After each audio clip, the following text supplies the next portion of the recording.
Joined by two of our very regular guests, Mr. Christoph Ruhl, Senior Research Scholar, the Center on Global Energy Policy at Columbia University, and Adi Imsirovic, Senior Research Fellow at the Oxford Institute for Energy Studies. So we're joined by the two significant brains this morning to try and tackle and have a look at what happened last week in the markets and a look at the week ahead. So thank you again, gentlemen, for joining us.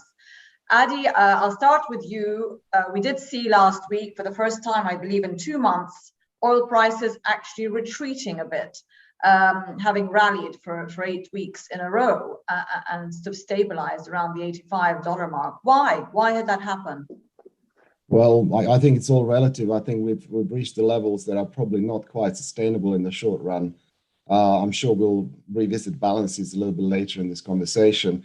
But I think the key moments that you have discussed in the past in your show were extremely good refinery margins, especially sort of distillates and gasoline. And we can come back to that a little bit. But then, of course, we still have excess refining capacity. So, you know, with refineries running full on, we've now actually seen, I've just done some work for our monthly OIS, a monthly oil report that's coming out next week. Will be free to download, by the way, on the refinery runs and cracks and so on. And it's looking very toppy. High sulfur fuel oil cracks collapsed, and gasoline, gas oil are still quite strong, very strong, but looking quite toppy because we are actually seeing builds of products in the market.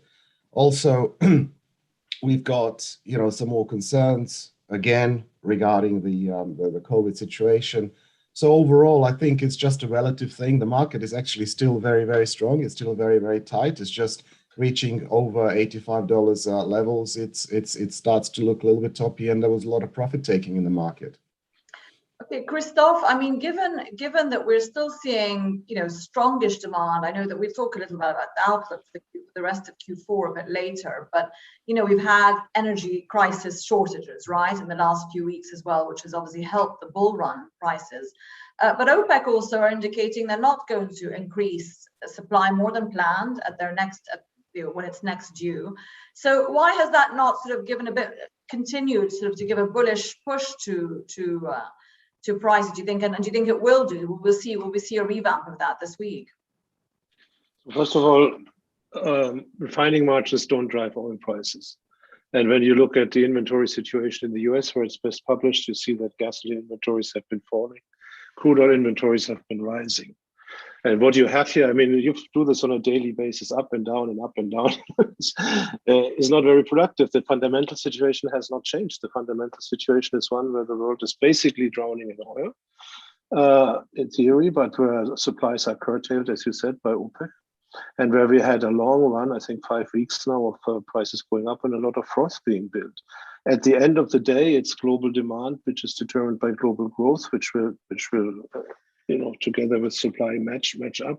And what we're seeing is that the concerns have increased, that global growth may not stabilize on a high level, but that what we have seen is more like a flash in the pan as people spend the money they have saved during the pandemic and all this government money which is sloshing around. And long-term growth will come back at rates probably even below growth trend before the pandemic.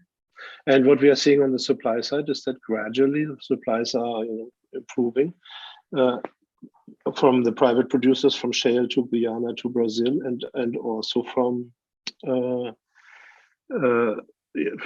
not yet from OPEC, you know, but also from places like Iran, potentially Venezuela, which is said to come back. So the outlook has become a little bit more moderate, and we should not, you know, even if prices go down $5 one day and then up $5 the other day, should not put too much emphasis on all of that. Last session I was here, I said I was long on oil and I sold that, and that was simply based on said 85 might be a bit unsustainable going into the spring. So I think we will come back $10-15 below that, and then we'll have, you know, similar excitement around a little lower path. So you don't agree that we could hit, I mean, okay, the spring is another season, that's 6 months from now, but what about winter coming up? I mean, a lot of people last week, as recently as last week, we're saying $100 oil, very possible because of winter. Everything is possible always in life, and in oil markets in particular. And who knows? We wouldn't have this show if we would know. The point is that it depends on the weather. And if there's one group of people less reliable than economists and forecasting, then it's the weather people.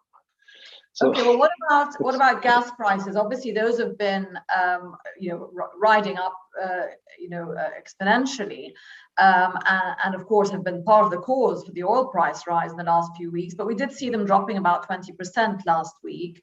Again, is that on, Christoph, any reassurance of more supply coming from Russia, for example? We've had indications Russia will supply more. Does the market believe them?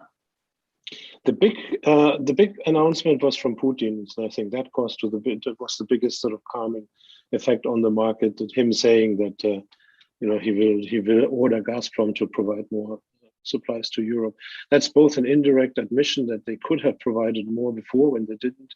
And when you look at the share price of Gazprom or Novatek in Russia, which immediately also collapsed by 5%, so an indication that the markets took that very seriously, that these companies, that the Russian government is still able and capable and willing to force companies to redirect gas to where it's not necessarily the most profitable, and to even do so probably at the expense of domestic storage. And I think the gas prices went up so much. We know that there's a lot of accidental factors on the demand and supply side through which we have gone many times, but there are two structural changes here. One is the whole impetus on climate change, which increases the demand for gas to the extent that demand for coal is going down. And then the fact that gas becomes a globalized fuel. It's no longer just a pipeline issue, it's an LNG game. And that allows countries like Asian countries like China, like also Europe, to all at the same time increase their needs for LNG imports, while there's big capital requirements and long gestation periods to produce that energy. And these are the classical preconditions for the commodity cycle, which we have in many commodities. And that's now visiting gas, where to very little fanfare last year was the first time that interregional LNG trade, which is flexible, has exceeded pipeline trade, which is point to point. And this kind of liberalization and flexibility, which is there, results in cyclical fluctuations if it's not contained by policy. And of course, China is trying to emphasize the pipeline trade and try and rely less on spot price as well. Adi, on the subject of gas, just sticking to that again, like as I said, gas prices softening last week. Supply is one side, but what about demand? And let's talk a little bit about the demand outlook for the fourth quarter. We saw OPEC revising its own sort of deficit for oil, if you like, deficit of oil forecast down to, I believe, 300,000 barrels a day from the million that they had thought would be a deficit. And so looking at the gas situation as well, is the softer demand scenario, if you like, helping everything soften, or is it supply?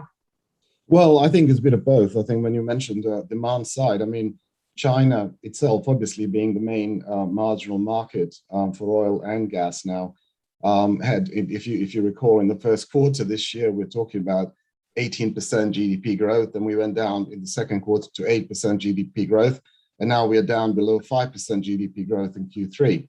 So clearly there's a slowdown.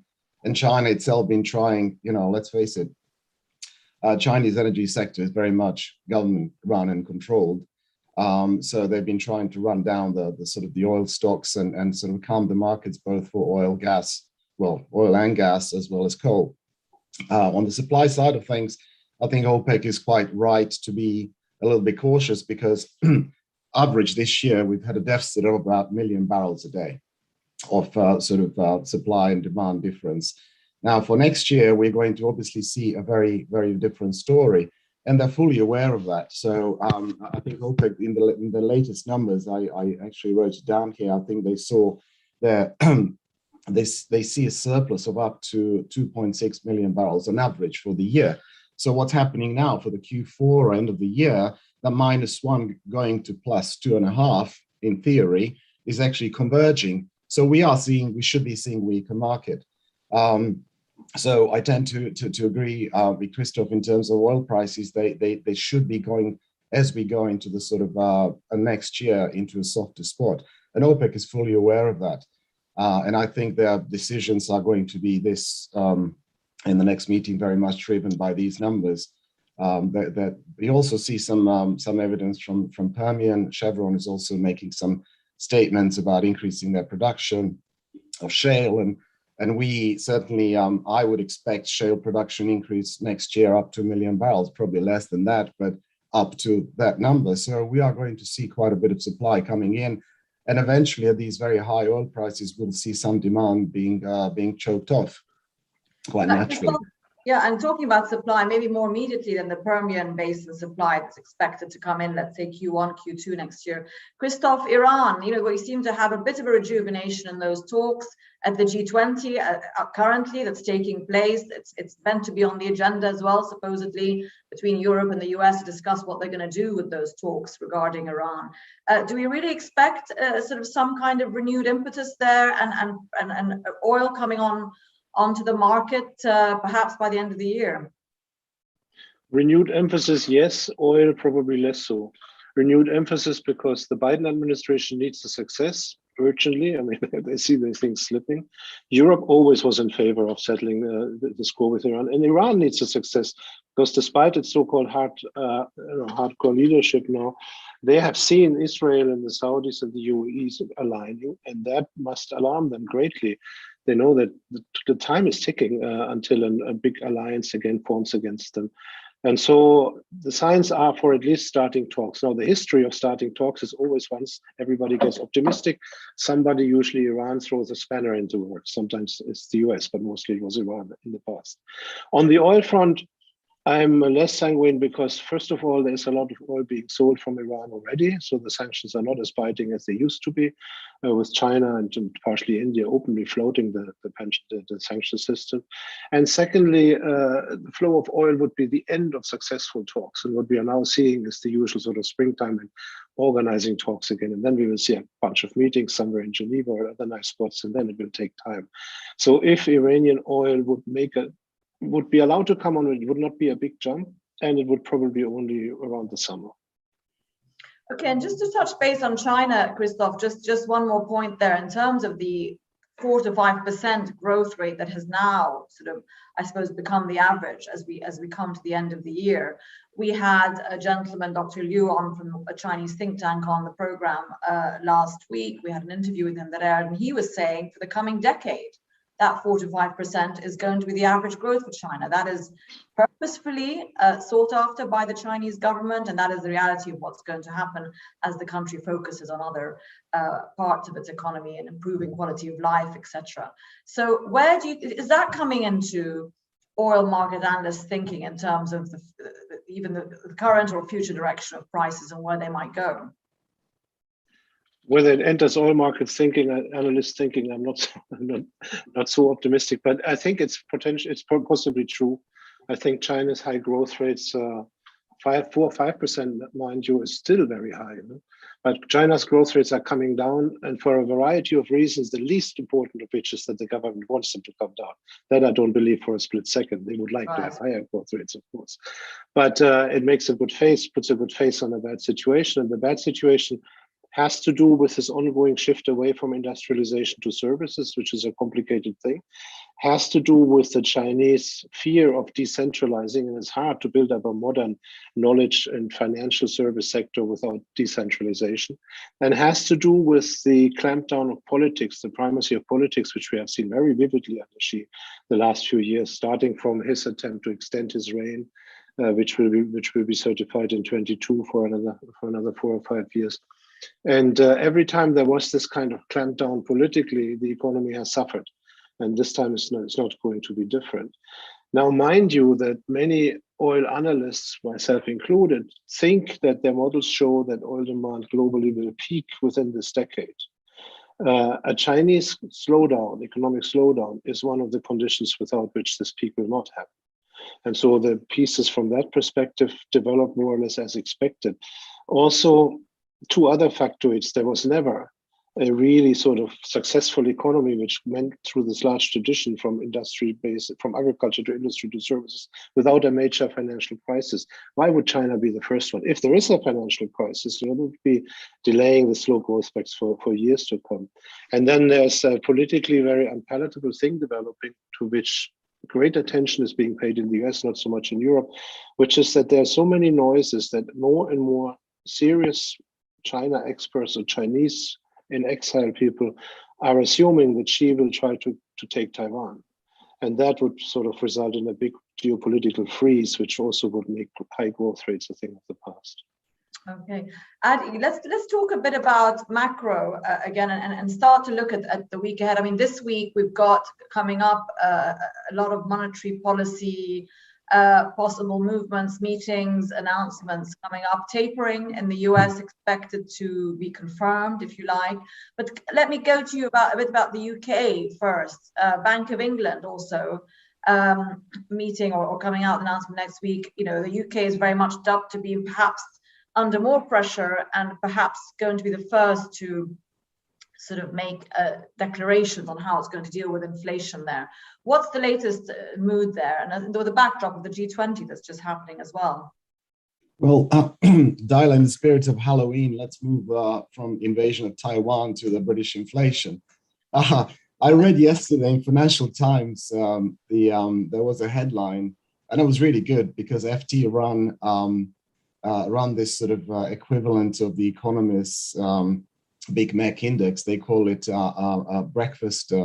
cost of breakfast index.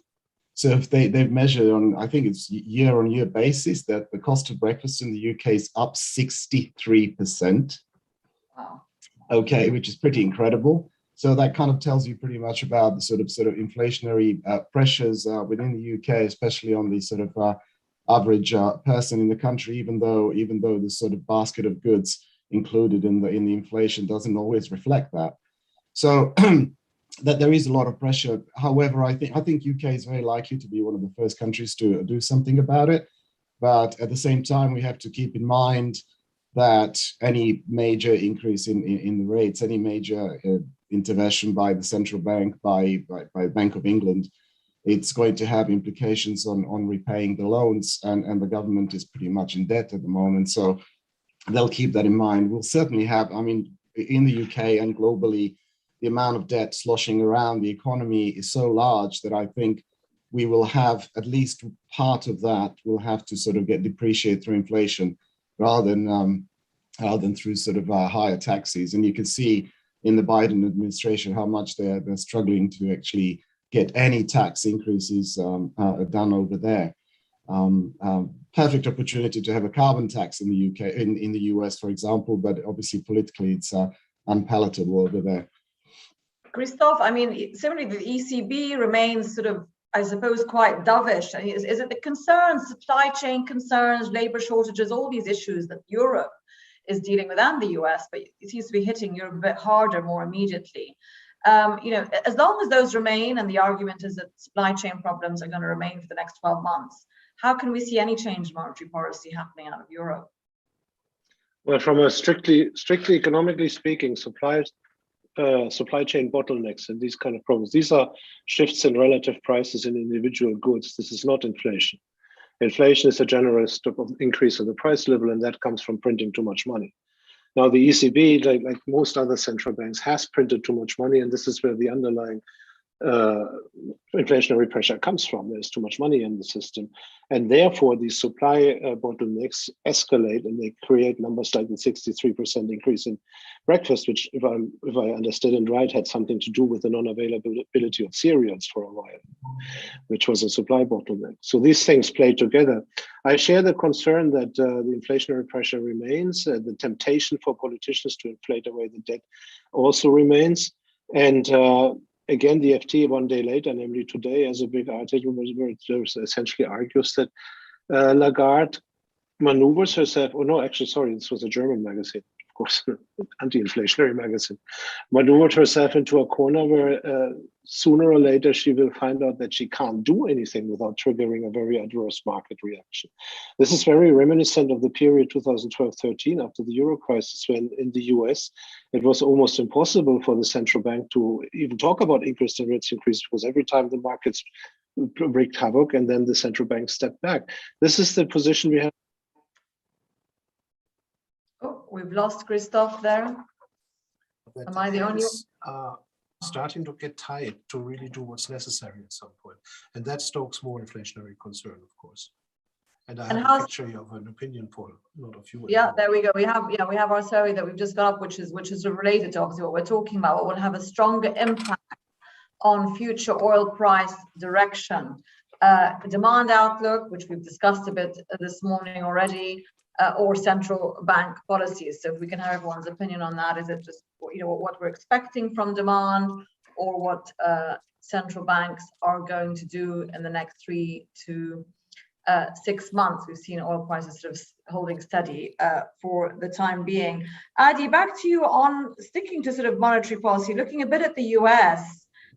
We've seen their consumer spending still looking, relatively positive and up, but along with sort of signs of inflation, if you like, but still negative figures compared to the first half of the year for Q3 growth.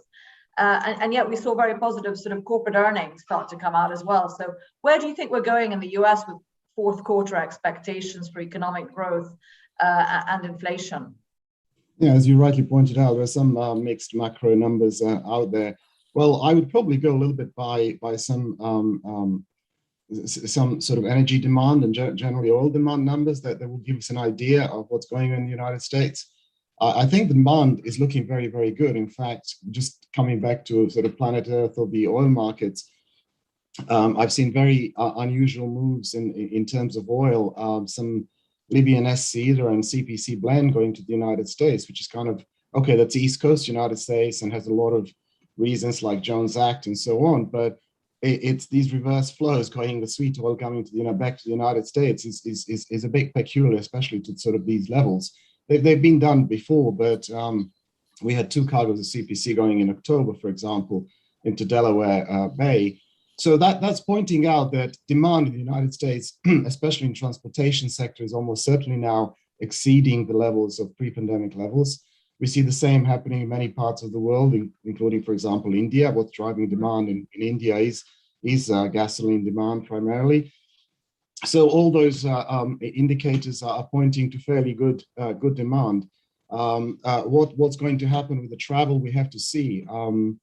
Anecdotal evidence is that now from November the 1st, obviously US is lifting the restrictions on foreign travel after 18 months. It was a very, very long time. How that's going to pan out in terms of real long distance flying, which is very, very important for jet demand, I'm not quite sure, but I can tell you that my son was going to the United States to see some friends. He saw a ticket at like £400, decided to book it the next day after some sort of further talks with his friends. And he said the next day, and I'm talking about what happened last week, the next day, the ticket was over £1,000. So there's certainly pent-up demand in there.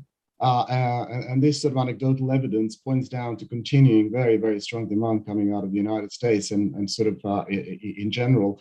And while Christoph rightly said early on in the conversation that refinery margins are not driving it, they're extremely good indicator of what's going out there. And we've had some very, very good indicators from particularly gasoline demand in October. October is not a month when you expect gasoline cracks to be strong. In Europe, we've had the strongest gasoline cracks for the month of October for the last, I think, at least 10 years, or since sort of whatever oxygenated Eurobob contract started. I think started in 2010. So, these things have been very good indicators of extremely good demand that we've been having globally. Christoph, we're talking about demand, we've talked about China, putting that aside, the rest of Asia, I mean, again, we haven't really talked about COVID yet. I don't want to dwell on it too much. It seems to be out of the picture, but we were ahead of the program discussing vaccination rates and how the developing world and big parts of the world are way behind on that journey. And perhaps we haven't seen the effect or impact of that coming through in terms of how that could impact, future growth. But the rest of the Asian economies, the rest of Southeast Asia, let's put aside India and China and look at everywhere else. Travel, open borders, is that going to copy, if you like, the recovery we're seeing in Europe and the States? Well, there's 2 problems here. One is you can't put India and China aside and look at the rest of Asia. They're too dependent on each other, and these 2 are too big.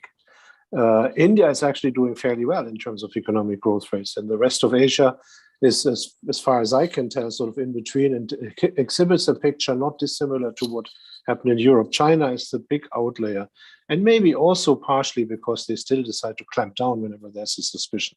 In Singapore and other places, they go a little bit the opposite way. The problem you alluded to is sort of a tail. So there's two things. One is the systematic growth outlook, where the rest of Asia will suffer from China and from what happens in India. The other is there is this what statisticians call a tail risk. So that's a low probability problem potentially coming up, and that has to do with the vaccination rates. We had this in this program before. You're right. The fact of what the G20 has just published is to say that in the so-called poor countries, 4% of the entire population are vaccinated at least once. In the rich countries, it's 70%. Yet in our newspapers, the entire discussion is about this bunch of holdouts who refuse to get vaccinated in Europe or in the US. It's not about the 96% who probably would love to get vaccinated but don't have the money and the vaccine and the health system to get them done. Why is that a problem? Because as long as there's a large segment of the population not vaccinated, the disease may spread again, may raise its head again, and may create mutations against which those who are vaccinated are suddenly no longer protected. So that's the low probability risk there. Yeah. As you said, it's not being talked about much, but it also isn't being thought about much, you would think, because it doesn't seem to be impacting positive forecasts and positive, we're out of COVID, etc. Yeah, because people are fed up. They don't want it anymore. They're going to hear about it. And so they are very happy to buy in that story, which, by the way, is a true story, that nowadays we live in a world where you're vaccinated or not. If you're vaccinated, your risks are actually excruciatingly small. I mean, really, it's nothing to worry about as much as flu, is my personal thinking. And so they're happy to forget about this risk looming in the shadows. Remember, that's a risk mutation occurring somewhere in a faraway country and then spreading, and the mutation being sort of not being able to address by a vaccine. It's a very low probability risk, but if it happens, it will have a giant impact, of course. And as long as the rest of the world is not vaccinated, it should be a matter, of economic concern, not just of moral obligation, that we give them the vaccine they need. Yeah, absolutely. And obviously it's, and everyone's just talking about, well, how well prepared is the world for the next virus that might come along? Have we learned any lessons? We've got a few minutes left. Let's just look at the week ahead and expectations for any meetings. Adi, I'll go to you on that. We've obviously got COP26 starting tomorrow, and that's obviously got a lot on its agenda, but let's not delve too much into energy transition talk for the time being. Just any other sort of more immediate meetings or decisions to be taken monetary policy-wise next week? We've also got the OPEC meeting as well. Expectations for any change there? Well, I think OPEC meeting is a big one. What seems to be priced into the market is just no change, 400,000. And I can see why that may be the case. I mentioned that earlier, why? Because of what's going to happen next year. But at the same time, I think OPEC, and particularly Saudi Arabia, with the only probably country with any meaningful excess capacity, should be very, very careful to actually use some discretionary volumes for the market, simply because we're seeing a lot of still continuing disruptions on the side of OPEC and OPEC plus countries. We're seeing still problems in Mexico. Libya had a leak last week, which has been supposedly sorted out and production is coming back. For Cedar, we saw, I think it was Thursday or Friday, force majeure, Shell announced force majeure for Bonnie Light. We had only a couple of cargoes loading in the whole of October, and we normally have 6 or 7 cargoes. So these are all issues that still are one of the reasons why we went up to $85 a barrel. There was that sort of a premium that was in there. On top of that, we have, of course, all the Gulf countries are coming out, OPEC countries coming out with their OSPs, except, of course, UAE. Murban has already set. The market set it. So we'll probably see Saudis doing a big increase for Arab Light, simply because of this big sweet sour differential. We haven't talked about this, but very interesting, because that sweet sour differential is partly driven by the gas prices, hydrogen prices, and desulfurization, a bit technical on the refining side of things. So there's a lot more sweet demand for sweet crude than sour crudes at the moment. And we have to see what's going to happen with this force majeure on the Shell. This is all the very, very front end of the market. we didn't delve much on, we talk about gas, but gas impact on oil has been massive and it's been up to 1 million barrels a day. So the drop in gas prices has been significant already, but that's one of the reasons I think also why we've seen a drop in oil prices. But we have to see how much further that's going to go, because 1 million barrels a day of switching is very, very significant. Yeah. Christoph, we'll let you wrap up just with a couple of pointers on COP26. Give us your top 3 takeaways of what you expect they should focus on, what we might see concluding at that meeting.